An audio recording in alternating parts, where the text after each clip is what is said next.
আমাদের কোরবানির উদ্দেশ্য যদি হয় সমাজের মানুষের সামনে নিজের ইজ্জত রক্ষা করা, প্রতি বছর কোরবানি দেই, এবছর না দিলে মানুষ কি বলবে, বাচ্চারা কার মুখের দিকে চেয়ে থাকবে, আত্মীয় স্বজন, নতুন আত্মীয় স্বজন কি মনে করবে, এ সকল উদ্দেশ্য যদি আমাদের কোরবানির পেছনে কাজ করে, তাহলে সেই কোরবানি আল্লাহর কাছে মাকবুল বা গ্রহণযোগ্য কোনো কোরবানি হবে না।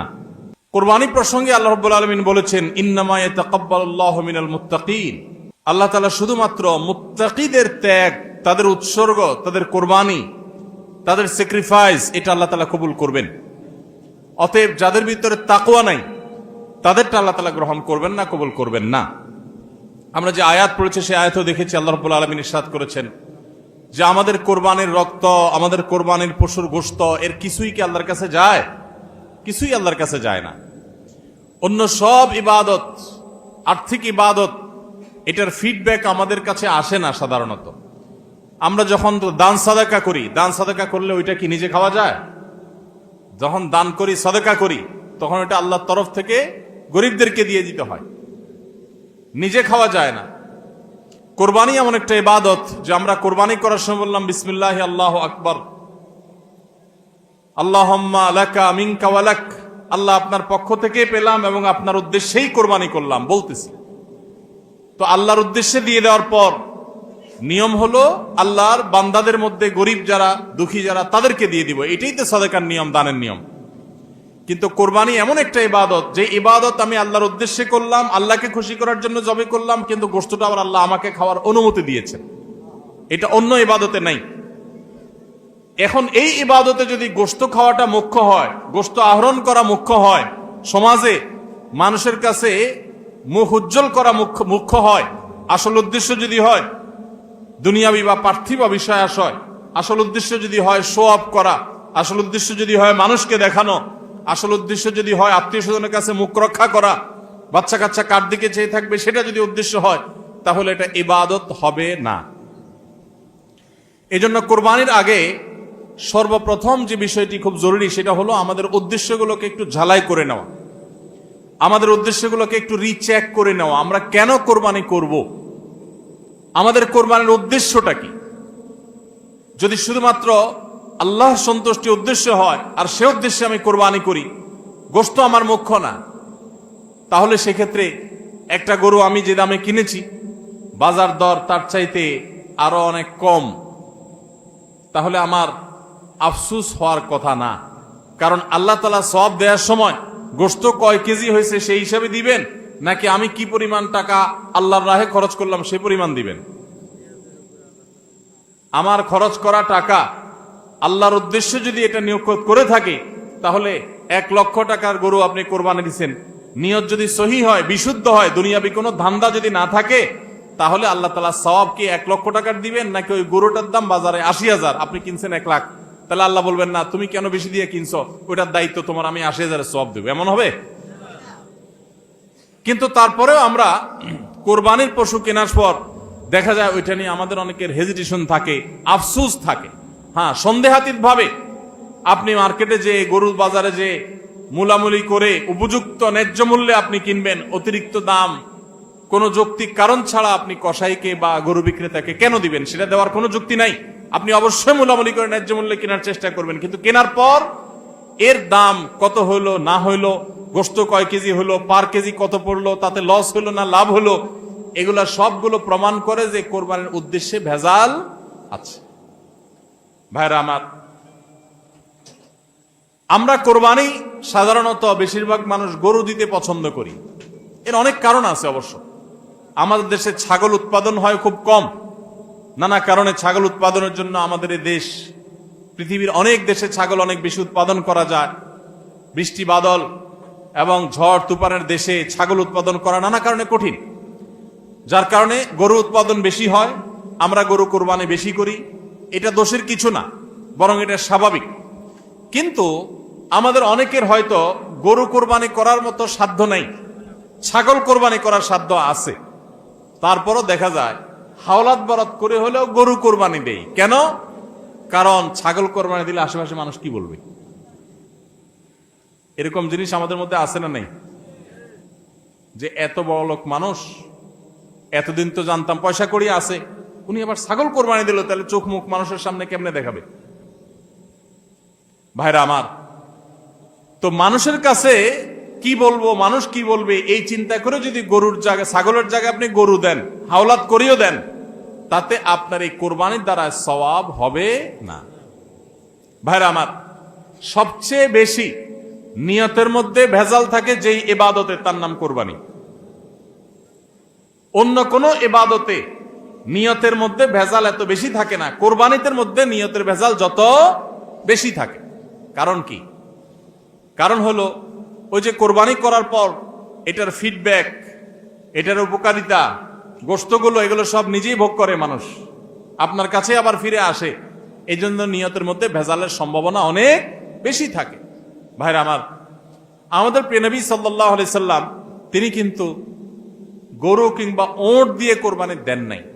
এর মানে এইটা না যে গরু বা ওঁট দিয়ে কোরবানি দিলে সওয়াব কম হবে, এটা না। উদ্দেশ্য হলো যে ছাগল, দুম্বা, ভেড়া এরকম ছোট পশু দিয়ে কোরবানি তিনি দিয়েছেন, সাহাবা একরাম অনেকে দিয়েছেন। এখনকার মিডল ইস্টের মানুষ শতকরা বোধ হয় 90-95 জন মানুষ হবে, বা আরো বেশি সংখ্যক মানুষ হবে, প্রায় সবাই, তারা কিন্তু ছাগল, দুম্বা বা ভেড়া এই ছোট পশু দিয়ে কোরবানি দেয়। আমাদের দেশে আমরা বড় পশু অর্থাৎ গরু দিয়ে কোরবানি দেই, সেটার যৌক্তিক কারণ আছে। আমি বলেছি যে আমাদের দেশে গরু উৎপাদন করা যত সহজ হয়, ছাগল উৎপাদন করা এত সহজ হয় না। নানা কারণে গরুর, ছাগলের চাইতে গরুর উৎপাদন বেশি হয়, সেই হিসাবে আমরা করি, ঠিক আছে। কিন্তু যদি উদ্দেশ্য হয় বড় পশু কোরবানি করে আমি বড় কোরবানি দাতা জাহির করব নিজেকে, তাহলে এর মাধ্যমে সওয়াব হওয়া তো দূরের কথা, মানুষ দেখানো ইবাদত করার কারণে শিরকে আসগরের গুনাহ হওয়ার আশঙ্কা আছে। আমার কথা কি বুঝাইতে পারছি? ভাইরা আমার, আমাদের দেশে বাস্তবতা হলো কিছু নেককার মানুষ আছেন, আল্লাহ তাআলা পয়সা করে দিয়েছেন, হালাল টাকা, আবার আল্লাহর উদ্দেশ্যে বড় পশু কুরবানি করে গরিব দুঃখীকে গোশত খাওয়ায়, গরিবদের পুষ্টির যোগান হয়, এরকম নেক উদ্দেশ্যওয়ালা মানুষ আছে আলহামদুলিল্লাহ। কিন্তু এই সীমিত সংখ্যক মানুষ ছাড়া সাধারণত গরুর সাইজ যত বড় হয় নিয়তের ভেজাল তত বেশি হয়। আমি কি আপনাদের বুঝাতে পারছি? সাধারণত গরুর সাইজ যত বড় হয় নিয়তের ভেজাল তত বেশি হয়। সব ক্ষেত্রে এটা প্রযোজ্য না। অনেক নেককার মানুষ আছেন যে গরুর সাইজে বড়, মাশাআল্লাহ নিয়তটাও খালেস, আবার উপার্জন হালাল, এরকম আল্লাহর বান্দাও আছেন, কিন্তু তাদের সংখ্যা খুবই কম। সাধারণত গরুর আকার যত বড় হয়, এই বেশিরভাগ এই শ্রেণীর কোরবানি দাতাদের নিয়তে ভেজাল বেশি হয়। আপনি ঢাকা চলে যাবেন, গুলশান, বারিধারা, ঢাকার একেবারে এলিট শ্রেণী মানুষের বসবাস যে সমস্ত এলাকায়, সে সমস্ত এলাকায় দেখবেন এক এক বাড়ির ভিতরে গ্যারেজে বিশাল বড় বড় 3টা, 4টা, 5টা গরু, এক একটা 4 লাখ, 3 লাখ, 5 লাখ এরকম দামের গরু। এই বাড়িওয়ালাদের বেশিরভাগ লোকদেরকে দেখবেন জীবনে এরা মসজিদের ধারে কাছেও যায় না, কিন্তু কোরবানিটা করে মাশাআল্লাহ। কারণ কি? একে তো কোরবানি করে গরিব দুঃখী লাইনে দাঁড়ায় থাকবে, আপনার চেয়ারে বসে বসে গরিব দুঃখীরে কোরবানি গোশত দেব, ভালোই তো লাগে। একটা বাকাওয়াতি জাহির হয়, দানবীর, সেটা জাহির করা যায়, উৎসব হয়, আনন্দ হয়। আমি আগে বলেছি কোরবানি এটা উৎসব, কোরবানি একটা ইবাদত, এটা ইসলাম এবং মুসলমানদের সংস্কৃতি, সন্দেহ নেই। কিন্তু সব কিছুর উপরে ইবাদতের মানসিকতা প্রাধান্য থাকতে হবে। কারণ ইব্রাহিম আলাইহিস সালাম যে কোরবানি করেছিলেন, সেই কোরবানি মূলত আল্লাহর নির্দেশ পালনার্থে করেছিলেন। তিনি মূলত আল্লাহর কাছে প্রমাণ করেছেন বা আল্লাহর কাছে প্রকাশ করেছেন যে আল্লাহ যত আদেশ করেন, যত নিষেধ করেন সব তিনি মানবেন।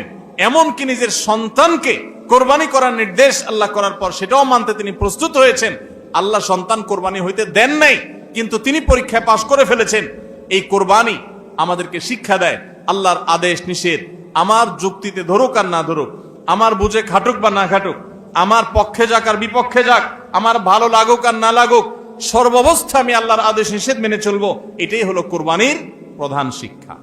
আল্লাহ তাআলা আমাদের সবাইকে সেই শিক্ষা মাথায় রেখে শুধুমাত্র আল্লাহকে খুশি করার উদ্দেশ্যে কোরবানি করার তৌফিক দান করুন।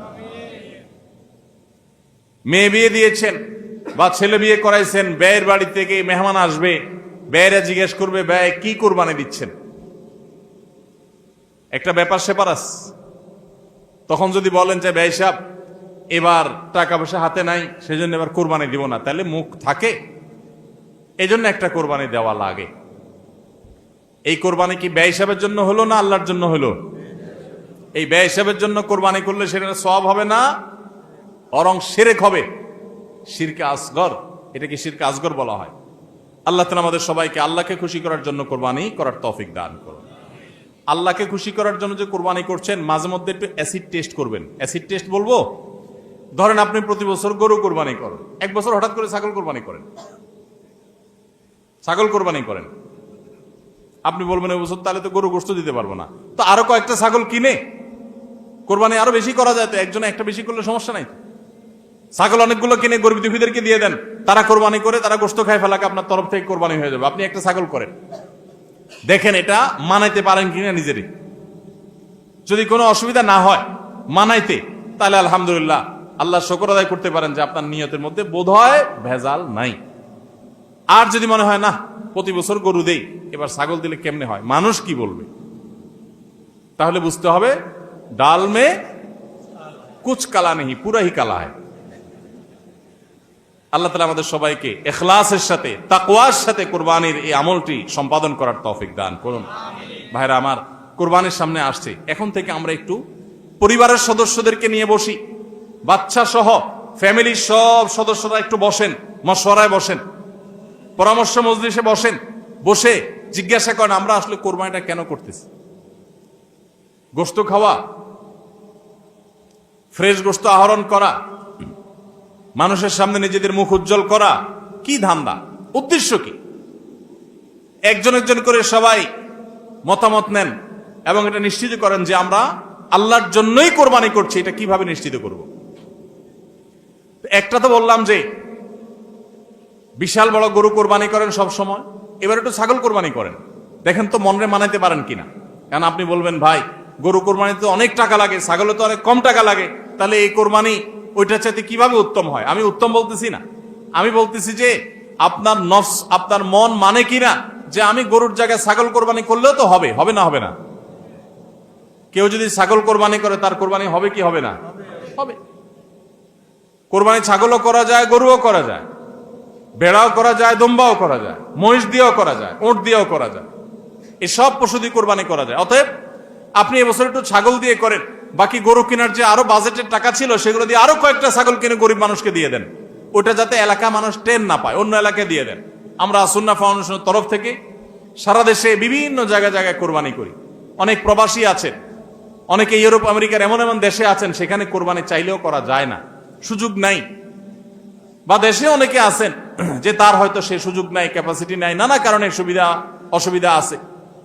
তো আমরা তাদের তরফ থেকে কোরবানি করে দেশের বিভিন্ন গরিব দুঃখীদের আপনার বাসা বাড়িতে আমরা তাদের ঘরে ঘরে গোশত পৌঁছাই দিই।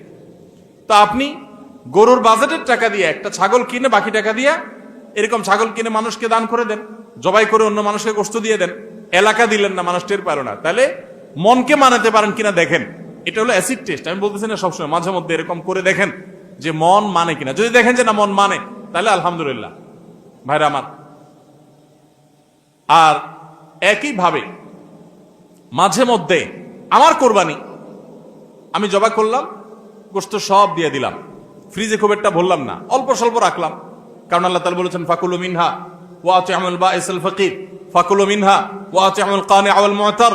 কোরবানি গোশত নিজেও খাবো, গরিব দুঃখীকেও খাওয়াবো, যে চায় তাকেও দিব, যে চায় না আত্মীয় স্বজন তাদেরকেও দিব। অতএব মুস্তাহাব এই তিনও ভাগে ভাগ করা, কিন্তু এটা ফরজ ওয়াজিব না। তাহলে আমি পরিমাণ একটু কম রেখে বেশিরভাগই দিয়ে দিলাম। মন মানে কিনা দেখেন, মন মানে কিনা। অনেকে আছেন লামসাম সামান্য একটু দিয়া আর সব ফ্রিজে ঠেলতে ঠেলতে ফ্রিজের দরজাই লাগে না, পারলে রশি দিয়া বাঁধে যে দরজা লাগে না।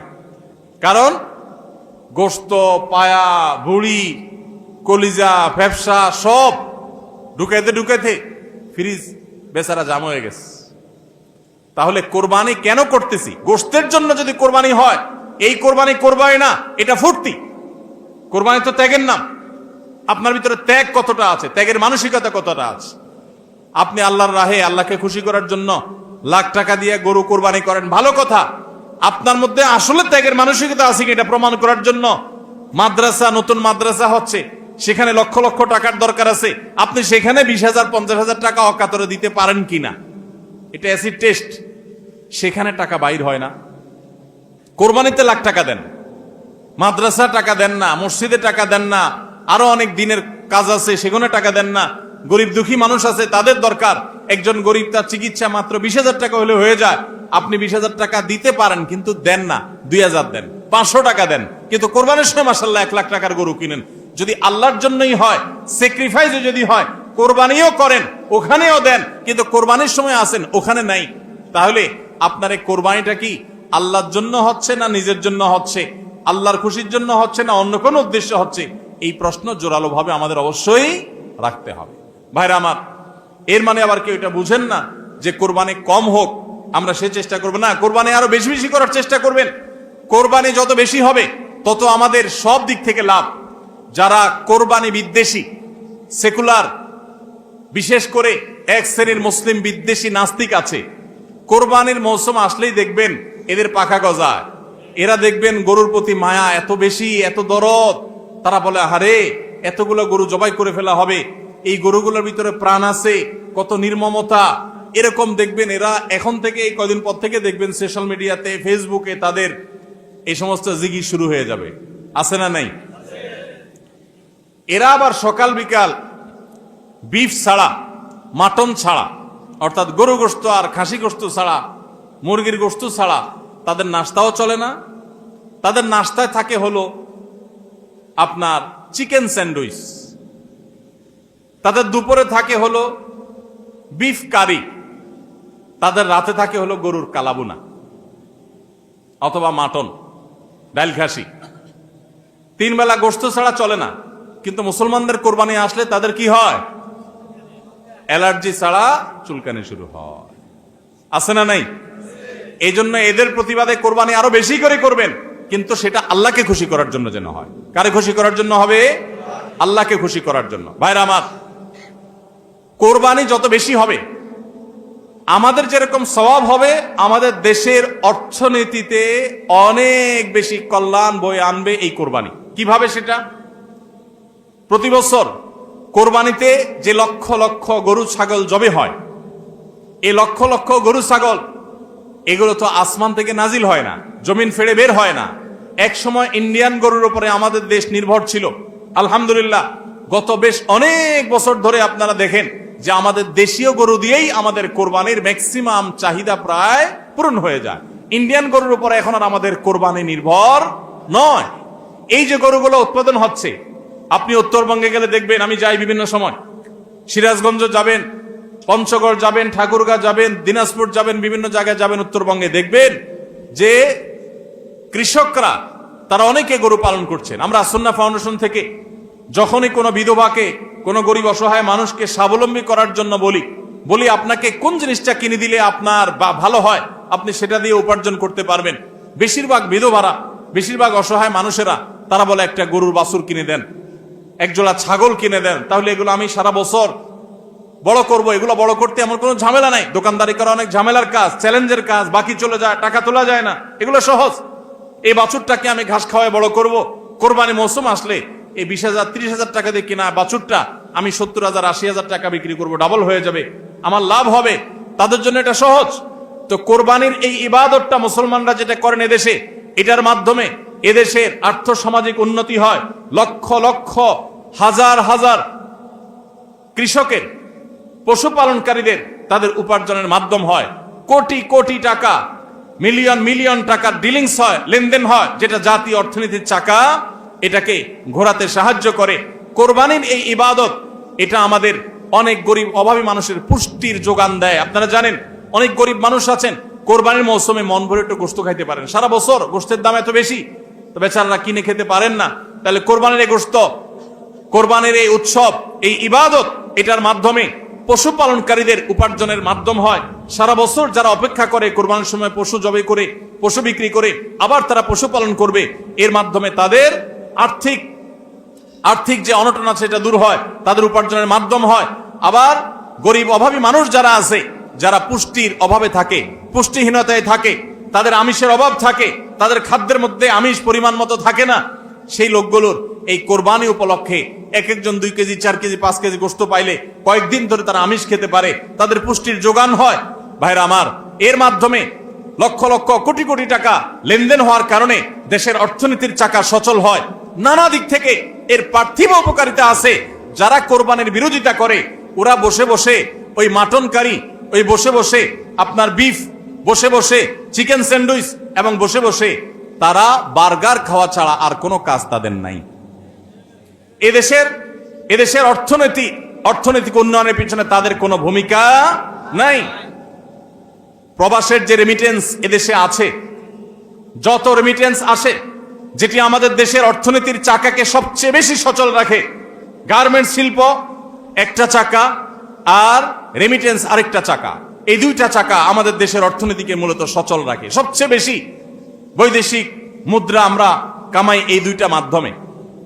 ভাইরা আমার, আপনারা নিশ্চয়ই জানেন, চাঁদপুর এলাকার মানুষ আপনারা, এই চাঁদপুরে প্রায় প্রতিটা ঘরে ঘরে বিদেশি আছে না নাই? প্রত্যেকটা ঘরে ঘরে প্রায় অনেক প্রবাসী ভাইরা আছেন।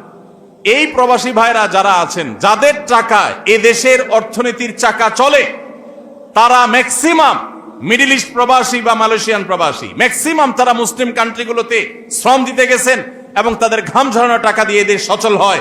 আর এই দেশের আইন, এদেশের নিয়ম, এদেশের সংবিধান, এদেশের সবকিছুর ক্ষেত্রে সবচেয়ে বেশি পোদ্দারি করে হলো ইসলাম বিদ্বেষীরা, আর টাকাটা আনে সবচেয়ে বেশি ইসলামিস্টরা। যত মধ্যপ্রাচ্য প্রবাসীরা টাকা আনে, তাদের 99% তারা আলহামদুলিল্লাহ ইসলামকে ভালোবাসে, মহব্বত করে। আমি 10 বছর সৌদি আরবে প্রবাসী ছিলাম, আমি জানি। আমি মিডল ইস্টের বিভিন্ন দেশ ঘুরে ঘুরে প্রবাসীদের ব্যক্তিগত জীবন, তাদের চিন্তা দর্শন, এগুলোকে কাছে থেকে দেখার সুযোগ আমার হয়েছে। প্রবাসীদের যে টাকা এদেশের অর্থনীতির চাকা সবচেয়ে বেশি সচল থাকে। আমি ইউরোপ আমেরিকায় থাকা প্রবাসী ভাইদের প্রতি শ্রদ্ধা রেখে বলছি, তাদের মধ্যে অনেকে আছেন যারা দেশকে ভালোবাসেন, কিন্তু ম্যাক্সিমামের অবস্থা হলো যে তারা যদি ওই সমস্ত দেশে একবার যেতে পারে, তাহলে দেশের জমি জমা, বাড়ি গাড়ি যা আছে এগুলা বিক্রি করে ডলার করে হুন্ডির মাধ্যমে নিয়ে যায়। দেশে তার একটা বাড়ি কেনা লাগবে, কারণ সে সেখানকার নাগরিক হয়ে যায়। আর মিডল ইস্টে যারা যায় তারা নাগরিক হইতে পারে না, এই জন্য ওখান থেকে 1 রিয়াল 1 দিরহাম পারলে ওইটা বাঁচিয়ে দেশে পাঠায়। ঠিক না ভাই? ঠিক। অতএব কোরবানির উৎসবের মাধ্যমে দেশের অর্থনীতির চাকা সচল হয়, প্রবাসীদের কষ্টার্জিত আয়ের মাধ্যমে দেশের অর্থনীতির চাকা সচল হয়। এদেশের অর্থনীতির চাকা সচল হওয়ার পেছনে সবচেয়ে বেশি ভূমিকা যাদের, তাদের বিরুদ্ধাচরণকারী যাদের কোনো ভূমিকা নাই, বসে বসে বার্গার খাওয়া ছাড়া, চিকেন আর বিফ কাট আপনার মাটন খাওয়া ছাড়া যাদের আর কোনো কাজ নাই, এরাই কোরবানি আসলে গরুর জন্য মায়া কান্না শুরু করে। এজন্য এদের প্রতিবাদে আরো বেশি বেশি করে কোরবানি করবেন। আপনাদেরকে কোরবানি কম করতে বলি নাই, কিন্তু কোরবানির উদ্দেশ্য যেন হয় আল্লাহকে শুধু খুশি করা, সেটা নিশ্চিত করতে হবে। সবাই চেষ্টা করবো তো ইনশাআল্লাহ? আল্লাহ আমাদের সবাইকে আল্লাহর উদ্দেশ্যে কোরবানি করার তৌফিক দান করুন।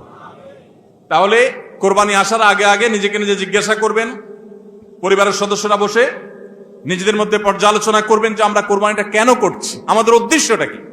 আমাদের উদ্দেশ্য হবে আল্লাহর নির্দেশ পালনার্থে আমি আমার অর্থ করি, এটা ব্যয় করলাম। একটা পশু কিনলাম, ঈদের আগের রাতে কিনবেন না, পারলে 2-4 দিন আগে কিনবেন।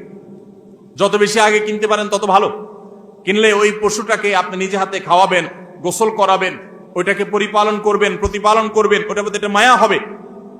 এরপরে সেই পশু যখন জবে হবে নিজের কাছে একটু খারাপ লাগবে, এটা এক ধরনের স্যাক্রিফাইস। ফজর নামাজ যখন পড়বো মনে চায় না, তারপরে কষ্ট করে উঠে পড়বো, এটা স্যাক্রিফাইস। তো কোরবানির এই ইবাদত আমাদেরকে স্যাক্রিফাইস এবং ত্যাগ শিখায়। আল্লাহকে সন্তুষ্ট করার জন্য আমরা যেই কোনো ধরনের স্যাক্রিফাইস করার চেষ্টা করব। আল্লাহ আমাদের সবাইকে তৌফিক দান করুন।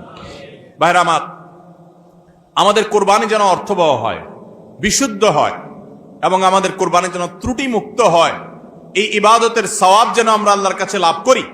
সেজন্য দ্বিতীয় যে পরামর্শ দিতে চাই বা যে দ্বিতীয় আমলটি কথা বলতে চাই, সেটি হলো কোরবানির পশু এটা যারা বানাবে সে সমস্ত কসাইদেরকে উপযুক্ত মজুরি আমরা দিব। তাতে কোনো কার্পণ্য করব না। কিন্তু কোরবানির পশুর কোনো গোশত মজুরি হিসাবে দেওয়া যাবে না। কোরবানির পশুর গোশত যদি মজুরি হিসাবে দেন তাহলে সেটা জায়েজ হবে না, আপনার কোরবানি হবে না। তো যেটা বলছিলাম যে কোরবানির পশুর গোশত এটা যে কসাইরা বানায়, সে কসাইদেরকে কোরবানির পশুর গোশত থেকে কিছু দেওয়া যাবে না। এখন আপনি বলবেন, ভাই কেমন কথা, যেই বেচারা কোরবানির পশুটা প্রস্তুত করলো, চামড়াটা ছিললো, এত কষ্ট করে বানাইলো, গোশতগুলো সব নিয়ে বাসাতে উঠে যাবো আর তার কিছুই দিব না, কেমন হয়? দেখতে মনে হচ্ছে এটা অমানবিক না? আসলে কাহিনী ভিন্ন। কাহিনী কি? কাহিনী হলো, কোরবানির পশু আমরা যখন জবাই করলাম বিসমিল্লাহ আল্লাহু আকবার আল্লাহুম্মা মিনকা ওয়ালাক, এটা যখন জবাই করলাম আল্লাহর নামে, তখন এই পশু আল্লাহর নামে জবে হয়ে গেছে। এটা মূলত যেটা বললাম গরিব দুঃখীকে দেওয়ার কথা। কারণ আমরা যখন যাকাত দেই, সাদেকা দেই, তখন কি ওটা নিজে খাইতে পারি? আর তাহলে কোরবানির গোশত তো খাইতে পারার কথা না, কিন্তু আমরা খাইতে পারতেছি কেন? আল্লাহ তাআলা এই একটা আর্থিক ইবাদত আল্লাহ কবুল করেছেন। আমরা যখন সহি নিয়ত যদি করে থাকি, আল্লাহ কবুল করে এরপর বলেন ঠিক আছে তোমাকে দিলাম, তুমি খাও আমার তরফ থেকে, আল্লাহর তরফ থেকে আবার আমি খাই। তো এই কোরবানির গোশত এটা বিক্রি করা জায়েজ আছে না জায়েজ নাই? না জায়েজ। কেন জায়েজ নাই? কারণ এটা তো ওই যে আল্লাহ আমাকে হাদিয়া দিয়েছেন গ্রহণ করার জন্য, আল্লাহর নামে দিয়ে দিয়েছি, এটা আমি বিক্রি করার সুযোগ নাই। এখন কসাইকে যদি আমি গোশত দেই পারিশ্রমিক হিসাবে, তাহলে এটা একরকম বিক্রি করার মতো হয়। কিভাবে? তিনি কষ্ট করেছেন, তাকে তার বিনিময় দিলাম, তাহলে বিক্রি করার মতোই হলো। আমি গোশতটা তাকে একটা বিনিময় নিয়ে দিলাম, গোশত দিয়ে টাকা নিলাম, বিক্রি করা এটা। এখানে গোশত দিয়ে শ্রম দিলাম, একই জিনিস। এই জন্য এটা জায়েজ নাই। তাহলে কি করবেন? কসাইকে তার ন্যায্য মূল্য দিবেন। একটা গরু বানানোর জন্য যা লাগে তার পুরাটা দিবেন এবং আগে ভাগে এগুলো চুকায় নিবেন। মুশকিল হলো কসাইরা জানে যে একটা গরু বানাইতে হয়তো বাজার দর অনুযায়ী সে 10,000 টাকা নিত, এখন সে 8,000 রাজি হয়ে গেছে। কেন 8,000 রাজি হয়ে গেছে? কারণ সে জানে তার সাথে আরো যে 3-4 জন থাকবে, সবাইরে আপনি কমপক্ষে এই 4 জনকে যদি 2 কেজি করে বা 3 কেজি করে গোশত দেন, তাহলে 3-4 12 কেজি হবে। তো 12 কেজি গোশতের বাজারের দাম কত? হ্যাঁ, তাহলে চিন্তা করবে সে যে আমার তো এই দিক দিয়ে 2,000 টাকা ছাড় দিলাম আর পাইলাম তার চাইতে আরো অনেক বেশি। এই জন্য কসাই কম টাকা রাজি হয়ে যাবে। কসাইকে এই জন্য আগে ভাগে বলে দিবেন, শুনেন, কথা শুনেন ভালো করে, গোশত কিন্তু আপনাকে এক পিছু দেব না, আপনি কত নিবেন সেটা আপনি চুকান, আমার খাটলে নেব, না হলে অন্য কসাইয়ের সাথে আলাপ করবো, কিন্তু আগে মাথায় এটা রাখেন আপনারা কিন্তু আমি গোশত দেব না, টাকা যা নেওয়ার নিবেন। নবী করিম সাল্লাল্লাহু আলাইহি সাল্লাম আলী রাদিয়াল্লাহু আনহুকে এটা বলে দিয়েছেন, কোরবানি করার সময় বলে দিয়েছেন, দেখো কসাইকে কিন্তু কোরবানির গোশত দিবা না। কোরবানির গোশত শুধু না, কোরবানির পশুর কোনো কিছু বিনিময় সে দেওয়া, তাকে টাকা দিবা আলাদা, যত টাকা লাগে সেটা দিবা, গোশত দিবা না, তাহলে বিনিময় হয়ে যাবে, এটা জায়েজ হবে না, তোমার কোরবানি হবে না। এই জন্য ভাইরা এই জিনিসটা আমাদের সাবধান থাকতে হবে, কসাইকে কোরবানির গোশত বিনিময় হিসাবে দেওয়া যাবে না। হ্যাঁ, কসাই যদি গরিব হয় তাহলে সেক্ষেত্রে অন্য গরিবকে আপনি আধা কেজি করে দিচ্ছেন, কসাইরও আধা কেজি দিতে পারেন, অন্য গরিবকে 1 কেজি করে দিচ্ছেন, কসাইরও 1 কেজি দিতে পারেন, কিন্তু কসাই হিসাবে না। সেটা হলো তিনি যদি কসাইগিরি নাও করতেন তারপরও আপনি তাকে দিতেন যদ্দুর অদ্দুর দিবেন। এর বেশি যদি আপনি দেন এবং সেটা যদি বিনিময় হিসাবে দেন তাহলে কি হবে না? জায়েজ হবে না। এই একটা মাসআলা না জানার কারণে আমাদের অনেকের কোরবানি এটা নিয়ে টানাটানি দেখা দেয়। নাম্বার 3 এবং শেষ পয়েন্ট হলো, কোরবানির পশুর গোশত এটা আপনি আহরণ করতে গিয়ে মাথায় রাখবেন যে কোরবানির পশুর রক্ত, বুড়ির ময়লা, এগুলো যেন আশপাশের পরিবেশটা নষ্ট না করে। আমরা অনেক সময় দেখি কোরবানির ঈদের 2 দিন 4 দিন 5 দিন পর পর্যন্ত রাস্তাঘাট দিয়ে চলা যায় না দুর্গন্ধের চোটে, ঠিক না বেঠিক? এবং কোরবানির মৌসুমে প্রায় বিভিন্ন বছরে দেখি আমরা বন্যা হয়, এই ময়লাগুলো পানির সাথে বিভিন্ন জায়গায় ছড়ায় পড়ে। বিশেষ করে আমাদের বাইরে আশেপাশে রাস্তাঘাট দিয়ে পথচারীরা যখন চলে, আপনার কোরবানির পশুর দুর্গন্ধ, এটার ময়লা, রক্ত, এগুলো যদি আশপাশে পরিবেশ নষ্ট করে, মানুষের নাক ধরে, মানুষ অসুস্থ হয়, নানা রকমের রোগ তৈরি হয়, এখান থেকে নানা রকম রোগবালাই ছড়ায় এবং মানুষের কষ্টের কারণ হয়, তাহলে কোরবানি দিয়ে আপনি সওয়াবের পরিবর্তে গুনাহ হওয়ার আশঙ্কা আছে। এই জন্য নিজ দায়িত্বে আমার পশুর কোরবানির রক্ত গর্ত করে এমন ভাবে কোরবানি করব যে সব গর্তে চলে যাবে এবং মাটি চাপা দিয়ে দিব এবং পানি দিয়ে এমন ভাবে পরিষ্কার করে দিব ব্লিচিং পাউডার ইত্যাদি দিয়ে এমন ভাবে পরিষ্কার করব যাতে করে আশপাশে কোনো মানুষের কষ্ট না হয়। অনেকে আছেন কোরবানির বুড়ির ময়লাগুলা যেখানে সেখানে ফেলে দিয়ে রাস্তার পাশে উনি বুড়িটা নিয়ে চলে গেছেন। এটা কোনো ভালো মুসলমানের কাজ না, এটা ফাসেক মানুষের কাজ। নবী করিম সাল্লাল্লাহু আলাইহি সাল্লাম ঈমানের শাখা বলতে গিয়ে বলেছেন ইমাতাতুল আযা আনিত তারিক, ঈমানের একটা শাখা হলো রাস্তায় এমন কিছু যদি কেউ কষ্ট ফেলে রাখে যেটাতে আরেকজনের কষ্ট হয়, সেটা আপনি আরেকজন ফেললে আপনি সরাই দিবেন, এটা হলো ঈমানের দাবি। আর আপনি নিজে যদি ফালান সেই জিনিসটা, যে জিনিসটা মানুষের কষ্ট হয়, তাহলে এটা তো কুফরির অঙ্গ হবে। কথা কি বুঝাতে পারছি? আমরা অনেকে কোরবানি করি কিন্তু এই জিনিসগুলো খেয়াল করি না যে আমার কোরবানিটাকে অনর্থক করে দিতে পারে, অর্থহীন করে দিতে পারে, সওয়াবের পরিবর্তে গুনাহ হতে পারে। এজন্য কোরবানির পশুর রক্ত, ময়লা, বুড়ির ময়লা, এই সবগুলোকে আমরা নিজ দায়িত্বে একেবারে পরিষ্কার করে রাখবো। মনে থাকবে তো ইনশাআল্লাহ? আল্লাহ তাআলা আমাদের সবাইকে কোরবানির এই ইবাদতকে আল্লাহকে সন্তুষ্ট করবার উদ্দেশ্যে খালেস এবং বিশুদ্ধ নিয়তে, সহি নিয়তে, এবং এই কোরবানিকে আল্লাহ তাআলা বিশুদ্ধ উপায়ে আমাদেরকে সবাইকে সম্পাদন করার তৌফিক দান করুন।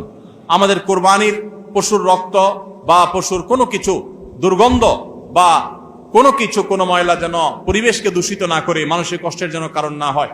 আল্লাহ তাআলা আমাদের সবাইকে সে বিষয়গুলোকে মেনে চলার তৌফিক দান করুন। কে কত ভালো কোরবানি করলেন, কে কত ভালো মুসলমান, দায়িত্বশীল মুসলমান, এটা বোঝা যাবে কোরবানির পর পশু যেখানে কোরবানি করেছেন আশেপাশে কোনো জায়গায় কতটা পরিষ্কার আছে না আছে, এটার উপরে। এটা হলো মিটার, এটা দিয়ে মাপা যাবে যে আপনি মুসলমান, ইসলাম কতটা বুঝছেন। শুধুমাত্র জবাই করলেন আর গোশত খাইলেন ইবাদত হয়ে গেল, এত সোজা না। আল মুসলিমু মান সালিম আল মুসলিমুনা মিন লিসানিহি ওয়া ইয়াদিহি, যার হাত মুখ দ্বারা অন্য মুসলমান নিরাপদে থাকে সেই মুসলমান। আপনার জবাই করা পশুর রক্ত, এটার গন্ধ কয়দিন পরে ছড়াচ্ছে, শুকায় রক্ত গন্ধ বাইর হয়েছে, ময়লা আছে সেগুলো গন্ধ বাইর হয়েছে, তা অন্য মানুষের কষ্ট হচ্ছে, আপনি মুসলমান হতে পারলেন না, আপনার এটা ইবাদত হলো না। এই জন্য এই একটা বিষয় মনে হতে পারে ছোট্ট বিষয়, এই ছোট্ট বিষয়টাই কিন্তু আমাদের ইবাদতকে নষ্ট করে দিতে পারে।